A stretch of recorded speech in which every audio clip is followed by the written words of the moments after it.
Today is Monday, January 24th, 2022, and here's the news.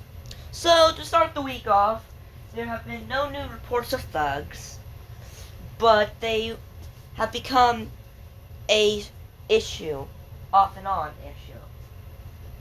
Right now, there's nothing we can do about it. We'll just have to weather the storm and pray and hope that they stop doing what they're doing. They have been robbing as far east as Claretown. And there are no reports from anywhere farther, such in Corby. But in the past, in the last few months, the thugs, a group of hooligans, have been stealing, harassing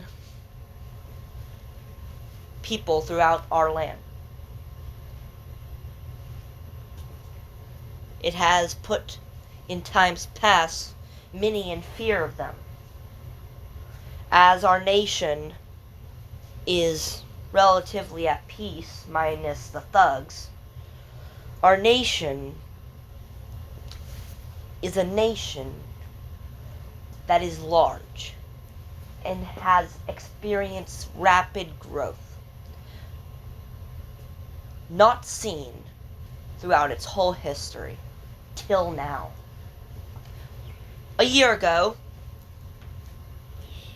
on January 24th, 2021, our nation was beginning the organization that would become future cities. But at the time, there were only three, them being, in order, Claretown, Corby, Buckwheat, with the Northern Territory named after one of the inhabitants, also known as Jaden Territory, where the thugs would originate, at least one of the groups.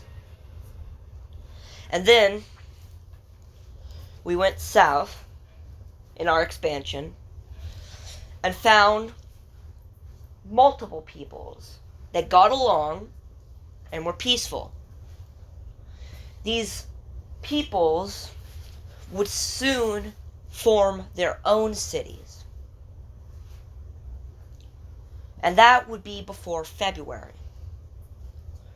But they never were fully citified till later.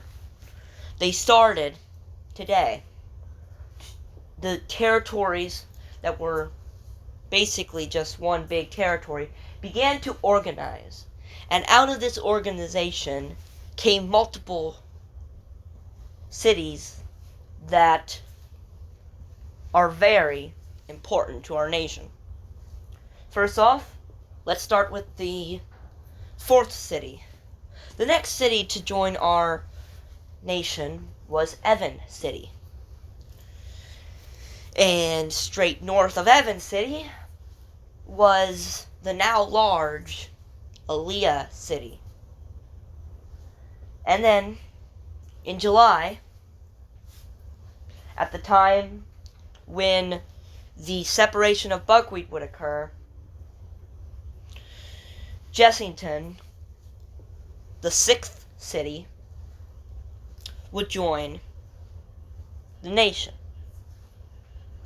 And not until September would that count change, when on September 2nd, 2021, our nation added our last cities up to this point, Dawson and Allison. Our nation has grown exponentially in a very short period of time. We have been extremely blessed. But it has been very difficult in past times with certain cities. The cities of buckwheat, for example, has in past times, not this year, but in past times, in its year-long history,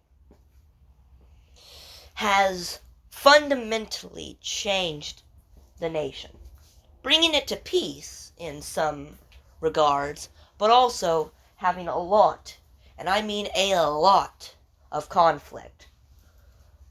People being pushed off and having to go to the hospital, people rioting and protesting, and buckwheat in February, March, April, and May began to basically, it started to take a strain upon the nation.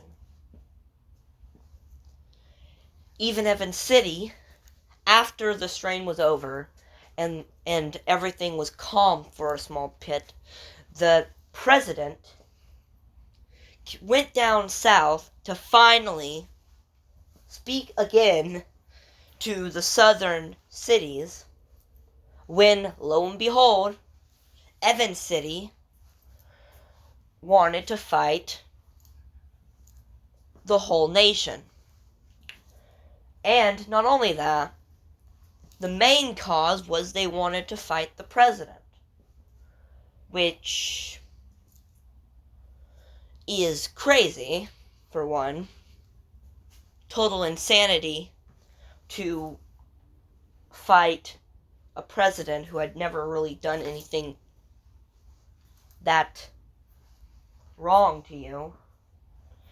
But anyway, I digress. Evans City declared war while other cities were also in this bunch. He declared war upon the whole nation, not just the president. That was the root cause, but it went into basically war on all. So after the president was given a blue marble for peace, for a token of peace, Evans City, in a slap in the face to buckwheat, declared war on buckwheat. That turned out for them not well. So then Claretown, which made peace with Evans City, declared war back on them because buckwheat declared war, or was declared war upon, by Evans City. And that's not even mentioning September 16th, months before Evans City would fight buckwheat and declare war on buckwheat. In September, Corby and buckwheat brought the whole nation to fight, or pick sides. The two allies of buckwheat never really did anything, and it was more of a standoff. So it was less of a big conflict. But that is about the time the thugs came in. So that is how far we've come in a year. We have went from a couple wars, about 5, to the thugs, to the modern peaceful period, so to speak, with a lot of thug activity, but a peaceful nation. Cities aren't fighting each other in the same way they had been before. Though there has been a lot of tension, which clearly needed to be dealt with. And so this year, a treaty was signed between Corby and buckwheat, basically saying if they fight each other, or they try to start and pick fights, it ain't gonna be well for them. And the West is doing alright. The president has plans to move beyond the river but also knows that the nation isn't ready militarily to cross the river. It needs bigger armies and better trained troops. Till then, the army is in a bad spot. Though it has went north a couple times, making sure it was peaceful to walk up into Northern Territory, and it is. Anyway, that's the news. New thugs, stealing, getting as far as Claretown. COVID, is spreading, but, there's no reports, within our nation. At least there hasn't been any brought to the president's attention. So, yeah, our nation is doing well. So, that's the news. Thank you.